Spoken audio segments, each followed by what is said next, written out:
All right, so today we're going to be talking about the consequences of World War II.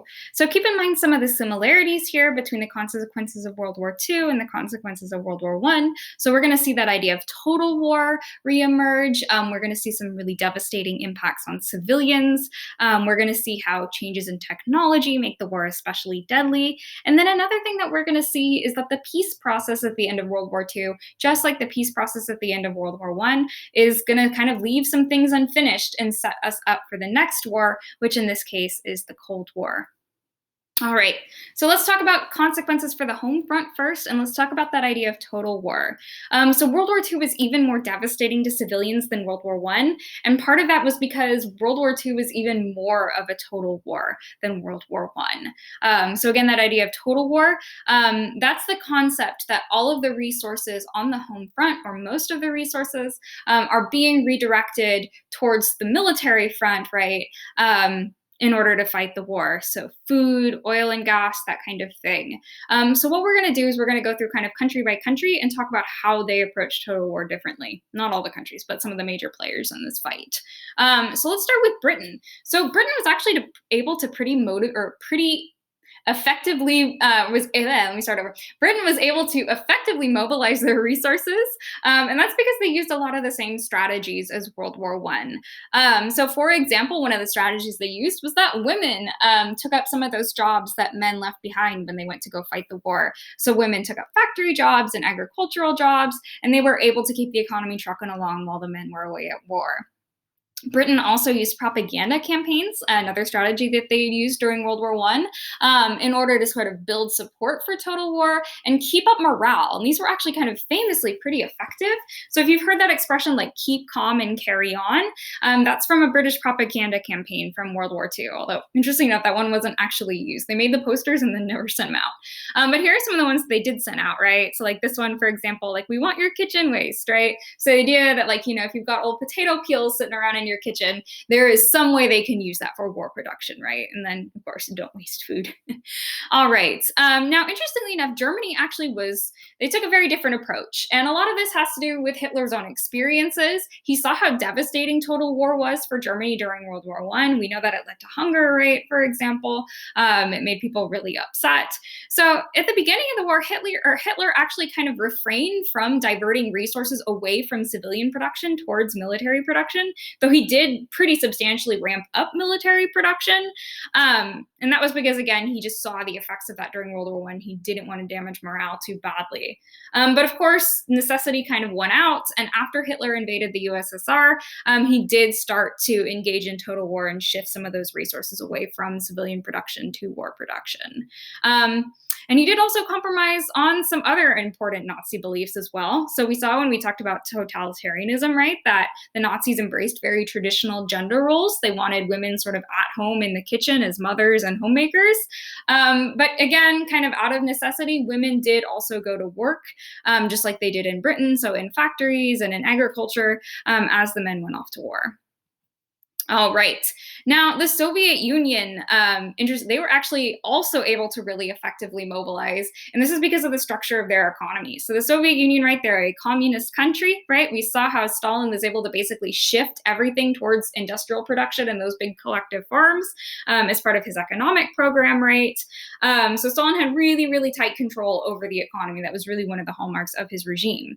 From a freedom perspective, not so great, but it actually came in handy during the war. So Stalin, for example, was able to really rapidly shift all those factories towards producing military goods rather than consumer goods. They didn't really produce those either.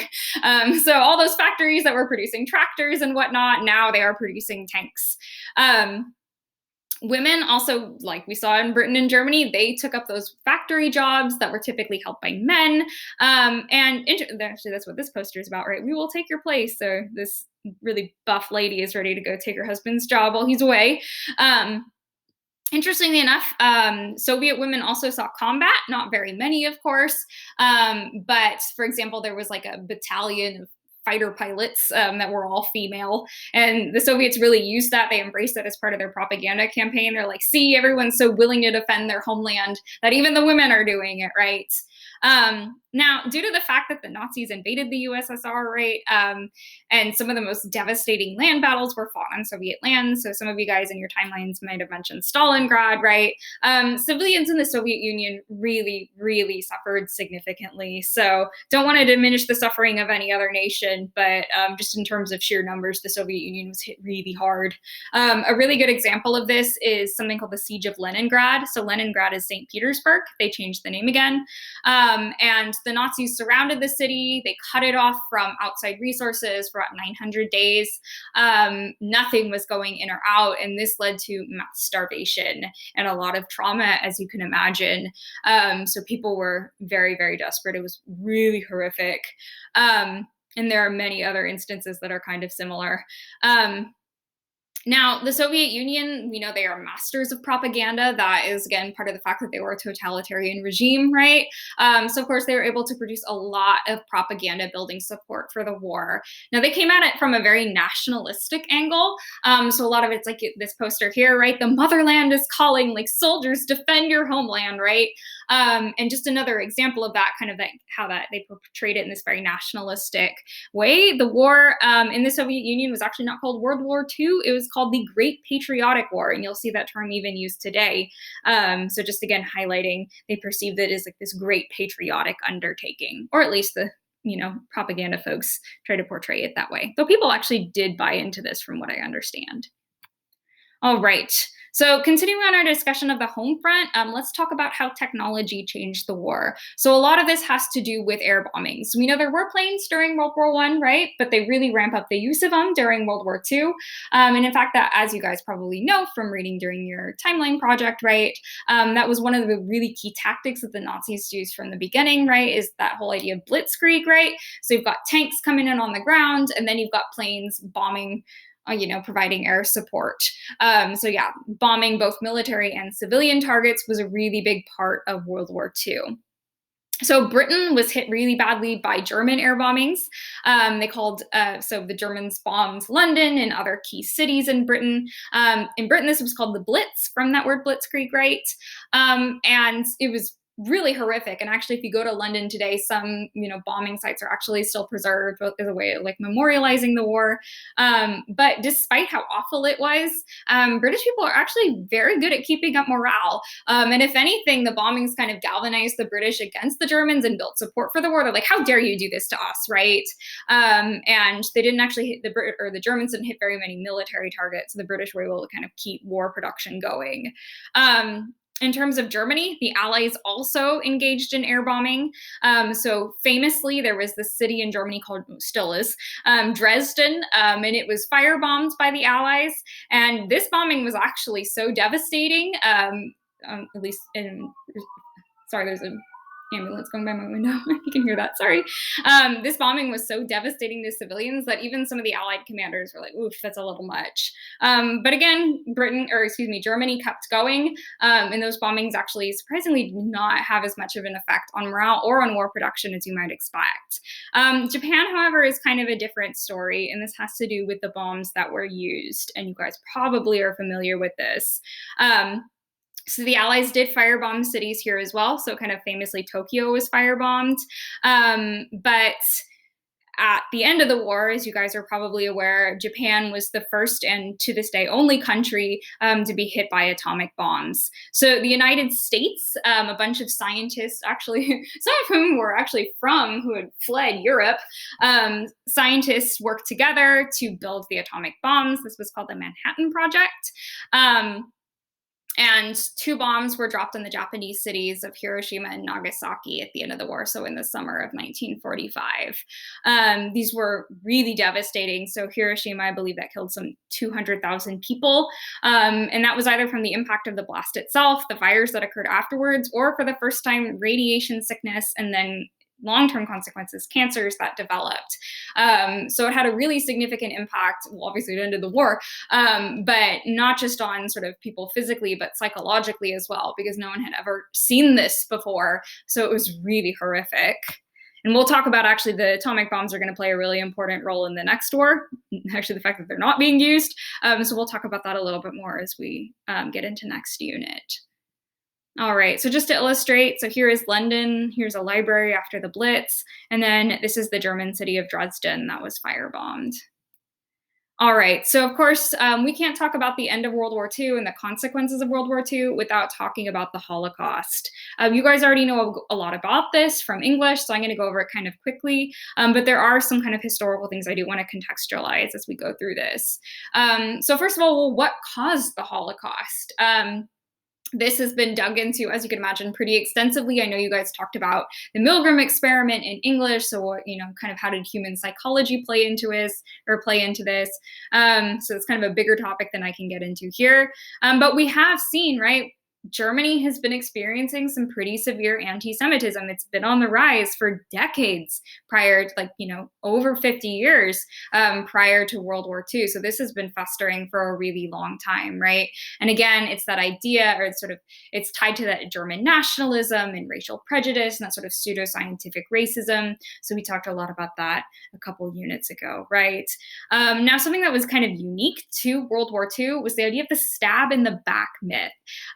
So basically what this was an anti-Semitic conspiracy theory that Hitler came up with and promoted.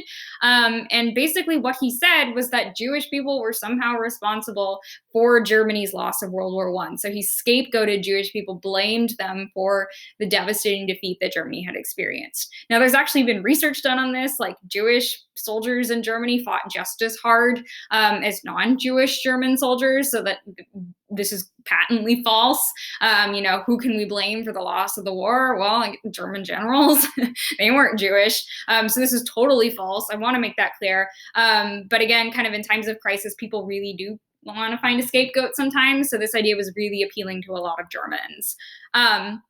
Now, as we go into how the Holocaust was carried out, I want to emphasize that it wasn't initially death camps, because that is kind of what we associate with the Holocaust, but it began kind of a lot slower and in a lot more subtle way, right? It began with legal discrimination. So we talked about the Nuremberg laws, right, which basically deprived Jewish people of their citizenship and made them second-class citizens. We talked about those when we talked about the rise of Hitler. So I think that's kind of a lesson for us today, right? We don't go from zero to genocide. It starts with legal discrimination. It starts with people being deprived of their civil rights. It doesn't start with death camps, even if it ends up there. So how that is kind of those laws, those were the initial acts of the Holocaust, but it really ramped up once World War II started. So initially, actually, the Nazis carried out the Holocaust by directing the SS, so basically that elite military squadron kind of folks, and then these groups called the Einsatzgruppen, or special forces. Basically, these people, they went into Eastern Europe, so Poland, Ukraine, as they got further into the Soviet Union proper. So they rounded up Jewish people, they forced them into these small areas, they forced them in ghettos, basically. And then the Einsatzgruppen went around, basically rounded up people and then just shot people on the streets, and buried them in mass graves, which are still there. Now, if you're interested in, I don't know if interested is the right word, but if you're like, well, why did people do this? How do they convince, like the Einsatzgruppen, a lot of times, like these were ordinary people. Like there was like a group who was just like a police battalion that had just been like lifted up out of Hamburg and just dropped in Eastern Europe. You're like, well, why did people do this? How could they have done that? There's a really good book called Ordinary Men by Christopher Browning that talks a lot about the psychology behind that. Now, interestingly enough, the Nazis did not stay with this strategy because, as you can imagine, even though these people, so the SS was in it to win it. I mean, they were super anti-Semitic, but like the Einsatzgruppen, like these are, again, ordinary people who got kind of drafted into this. Well, why did they go along with that, right? Interestingly enough, a lot of times they didn't go along with it because, as you can imagine, you're like some random police officer from a city in Germany. Now you're on the street and you have to go shoot a mother and her child. No amount of propaganda can convince you to do that. So a lot of people are like, I can't even do this. So that is actually what prompts the use of the death camps. So the Nazis turned basically towards this more systematic, depersonalized method of mass murder because they realized they couldn't send out random people to go shoot random Jewish people on the streets because psychologically that's just hard to do, right? Even with a bunch of brainwashing and propaganda. Now, it's important to note there's a distinction between concentration camps and death camps. So the Nazis had actually already used concentration camps to imprison political dissidents, so people who didn't agree with the Nazi regime. Fairly early on before the Holocaust. Now, the point of these was, again, to kind of sequester these people. They were like jails, basically. The point was not to kill them. Now, that being said, a lot of people did die from overwork and starvation in these camps. But again, the point wasn't really to kill them. It was kind of like what the Gulag was in Stalin's Soviet Union, right? It's like just, punish these people and get them out of the way without necessarily specifically killing them. The death camps are a little bit different. The point of the death camps was to kill people. So actually, concentration camps and death camps kind of coexisted in Germany and actually Eastern Europe. So in Poland, especially, like Auschwitz was in Poland. They coexisted, so it makes it a little bit confusing. But yeah, they are a little bit different. So this policy of shifting from those mobile killing squads to using the death camps, this was solidified at the Wannsee Conference in January of 1942. So keep that in mind. That's when we see that big shift.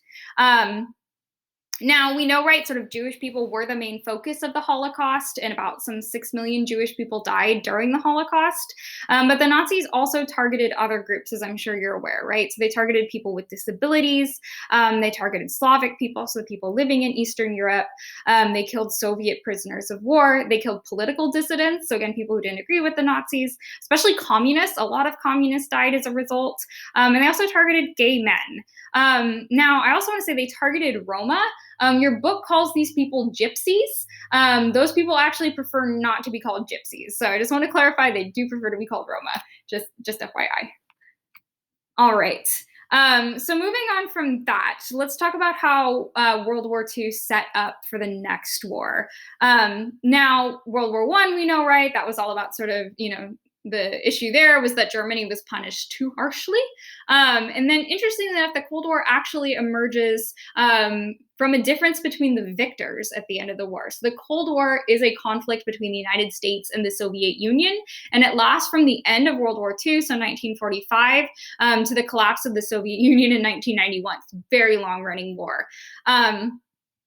Now, it was caused mainly by basically a difference of goals and then ideologies between the USSR and the West. And these different goals became really apparent at a series of conferences at the end of the war. So there were 3 of them, and we'll go through all of them and sort of how these differences emerged. So, first of all, what were these different goals? So Stalin and the Soviet Union basically wanted a buffer zone between themselves and between Western Europe. So basically what Stalin wanted to do is he wanted to occupy Eastern Europe and control them, so they would be kind of, again, like this buffer zone or fire break, especially against Germany, right? Because now Russia or the Soviet Union has been invaded twice by them in a fairly short amount of time. So you can kind of see why they would want that. But again, Stalin grabbing up more territory, that's not really a good thing, right?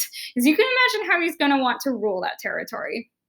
Now, the United States, on the other hand, so President Roosevelt and then President Truman, they were pretty idealistic, kind of like Wilson at the end of World War I, and they wanted the peace to be based on the principle of self-determination and guarantees of free and fair elections. So they want everyone in Europe to be free, basically, including Eastern Europe, which Stalin wants to occupy.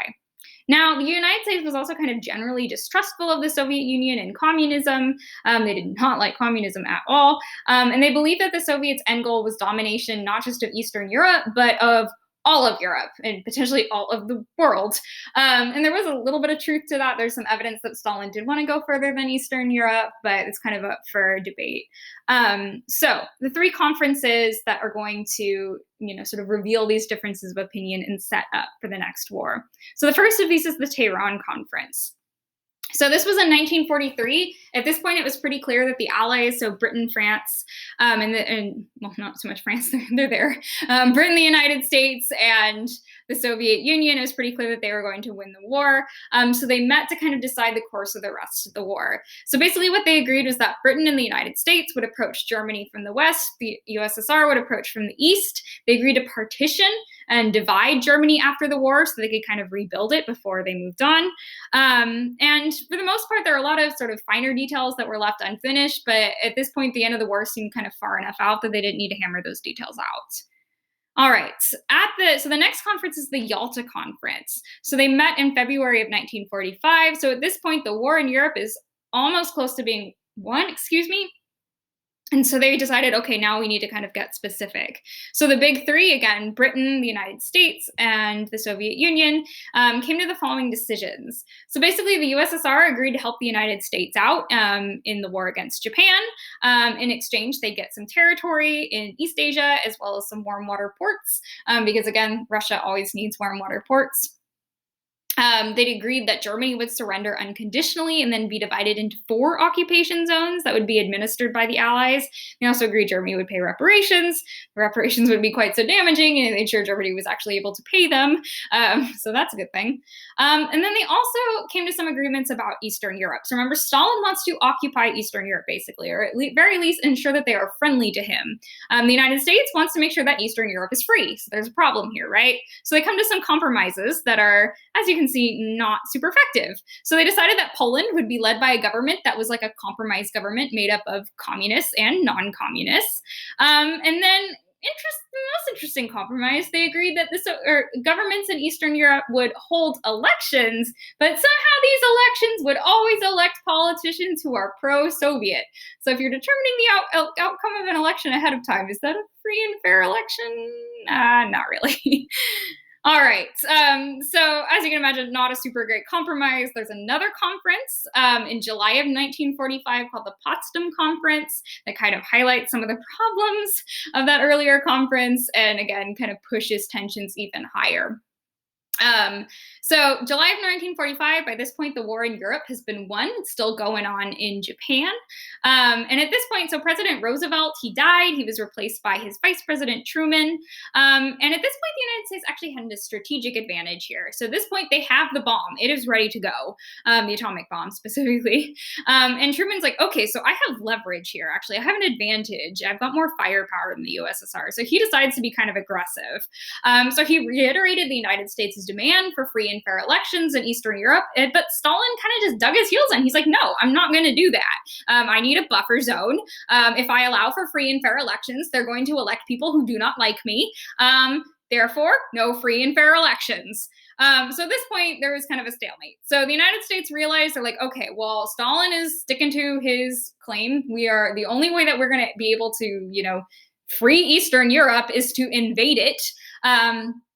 And militarily challenge the Soviet Union, and they were not willing to do this at this point. Because again, having just been through 2 devastating world wars, they're like, don't know if we want to go for another one. So basically, both sides come to a standstill. They've both got their arms crossed saying, here's what we want, and the other side's not willing to give it. So that sets up for we'll find out why it's called the Cold War. But basically, Europe becomes divided into 2 hostile camps. We've got the Soviet camp in Eastern Europe, and then we've got the United States and its allies in Western Europe. So this is sometimes called like the Iron Curtain, and this comes from a speech by Churchill, who again is the Prime Minister of Britain. So he's like, you know what? Europe has now been divided into 2 hostile camps. There's a curtain kind of separating the 2, and that is the beginning of the Cold War.